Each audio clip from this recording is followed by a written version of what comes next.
Welcome to the Frog Brothers KaijuVision. Hello! Welcome to the Frog Brothers Podcast presents KaijuVision. Tonight's feature, the 1954 classic film. Godzilla. Or Gojira, if you want to be, real technical about it. The American version's called Godzilla, King of the Monsters, which I actually haven't watched that version yet.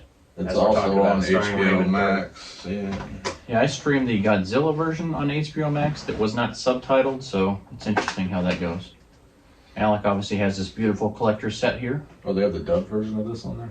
Yeah, that has both versions. Yes. The On dubbed HBO version. Max? No, HBO Max has the subtitles. Oh, okay. So that should be the original. Yeah, that's what I watched. Yeah, mine has both versions. So, if you're not familiar with monster movies, Mm-hmm. kaiju just means Giant monsters. giant monster. So, talk a little bit about Kong versus Godzilla. Yeah, we are. This is our second episode of KaijuVision. We're not strictly limiting it to Godzilla movies. We're going to cover Gamera, any other giant monster Stay movies, Puft Marshmallow Colossus. Man. Maybe we'll do Cloverfield, Ooh. some shit like that. So. Anything within the genre. It's much bigger than just Godzilla. But Godzilla is very digestible. And we figured we should really go back to where it all started.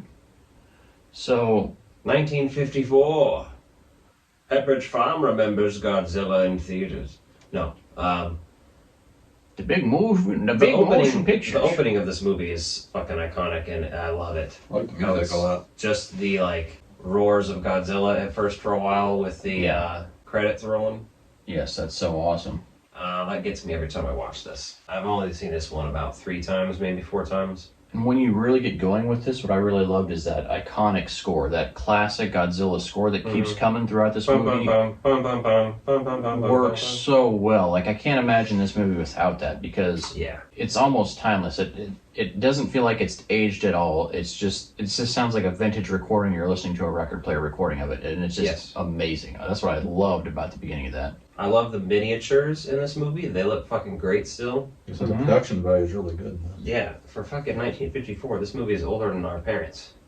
They do a lot of great things in here with the cutscenes, right? Because for a monster movie, giant monster at that, everything's pretty well done. The miniatures look great. There's a helicopter scene in there where the helicopter gets tossed around, kind of blown over in the wind, or what you think is the wind because you just see it's wrecked. The other thing I love about this is it really set up not just giant monsters, but like the horror genre too, because you have this unseen killer that you don't know what it is, and it's building tension. Godzilla doesn't have a crazy amount of screen time in this movie. And the movie's kind of a commentary on atomic weapons and shit.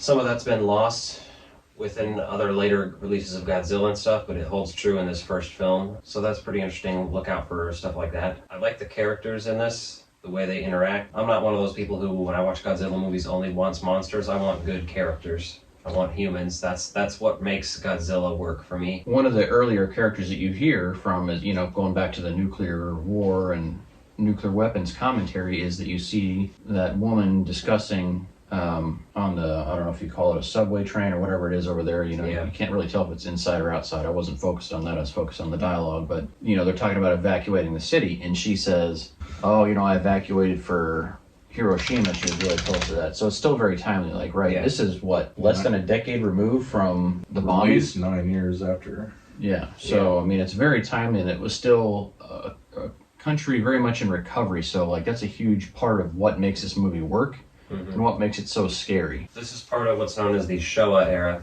of Godzilla films, and that goes by the rulers of Japan. It's a whole weird thing, but either way, this is the first era. It's called the Showa era. As we already talked about, it's called Godzilla King of the Monsters, and the English dub where they add whatever his fucking face is. I already forgot his name. I'll look at it right here. And if you can watch either one, watch the version with subtitles first. Raymond Burr. Watch the subtitles first, and then watch the other one later. Yeah, they insert them into the plot somehow. Yeah, he's kind of a news reporter from what I hear. I haven't watched that one yet, but it's probably will soon. It adds. I haven't seen that version of it. So that's all on here too. Yes. Yeah, that is each version. So this is some of the good versions of what they released. It's like There's something Master Collection on there. yeah, that's it's on like the Hologram. Master Collection. I have one other DVD from it. It's Godzilla vs. Mothra or whatever it's retitled to. I'm not 100% sure on that, but Well, that's a good collection. It has lots of the features. There's a little booklet in here about it. this movie has good pacing. I like how you keep seeing these boats disappear, right? They're not even showing them all on screen. They don't need to because they're telling the story. You see the first one, and then you hear about the next boat that's going in to recover. Then the salvage ship gets damaged, and like it's just an ongoing thing. And they're trying to figure out what it is, and then you meet this old man, and everyone's like, "Oh, crazy old man! He doesn't know what he's talking about." He's like, "This is Godzilla." He's like, yeah, they used to sacrifice young girls to Godzilla. Yeah, they basically would say if this fishing in the seas were bad, they would sacrifice a young girl to feed Godzilla to keep him away from coming and terrorizing.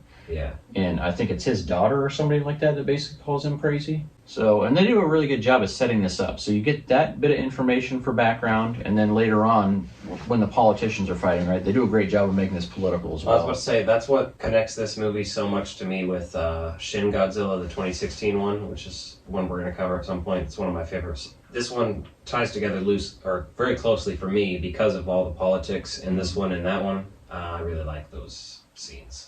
And so much about what you love about Godzilla, right? They're saying there's these deep pockets, these politicians, there's these deep pockets in the sea. We don't even know what's in there, but they're basically saying that nuclear testing and nuclear fallout and all that stuff has broken and set Godzilla free again, they think, right? Yeah. And so it kind of gives you a reason, like, where did this come from? You know, if you've seen the Matthew Broderick flick where they're like, here's some pictures and here's an iguana, and you're like, no, this is much more thoughtful than that. That really stands out the way they develop. I was standing in a footprint.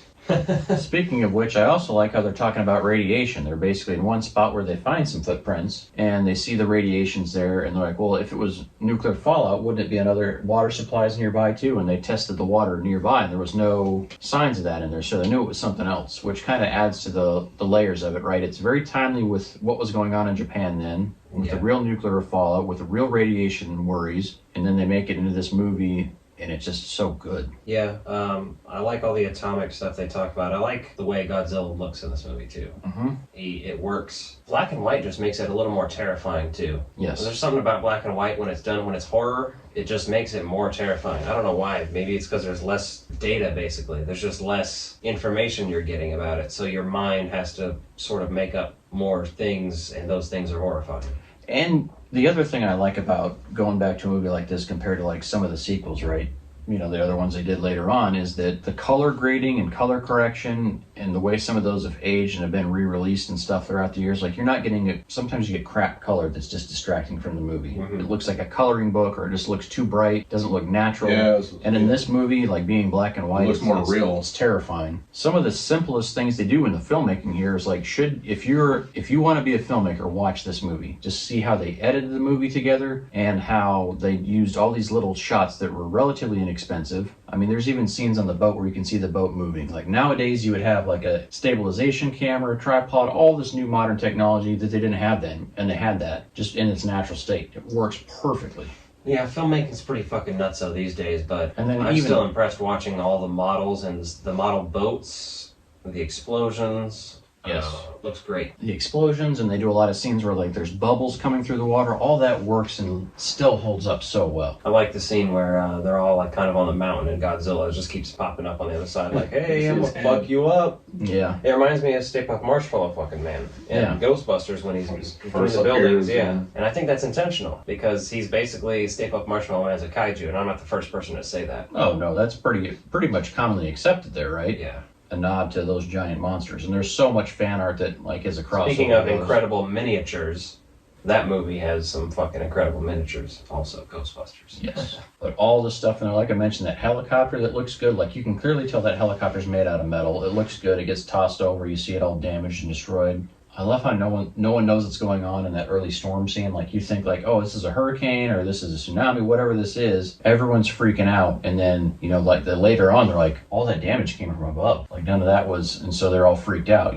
Talking about footsteps and fire breathing and all that coming down. So pretty intense. Overall, Godzilla is, especially if you haven't seen any of these movies, this is a good place to start. It's one of the first ones I watched. I don't remember what I watched first now. I guess technically I watched the 98 fucking Matthew Broderick Godzilla first, and That's tragic. It's just a sign of the times of when I grew up. I was 7 years old when that one came out. And I was older, so I remember seeing reruns on like TNT of these movies. Monster Vision. I remember seeing TV ads for them, but I was never wanted to see them when I was a kid because they looked old and crummy to me, the ones I always saw. So I was very judgmental about that kind of shit when I was a kid. Like if it looked old and black and white and shit, I was like, yeah, I'm not really interested in. Yeah, and you're at a time where that's just out of your comfort zone, and that's Yeah. all that was. It's not because you hated it, it's just you didn't appreciate it yet. But So. I'm very into Godzilla these days. As hit up our other episode of KaijuVision if you haven't watched our review.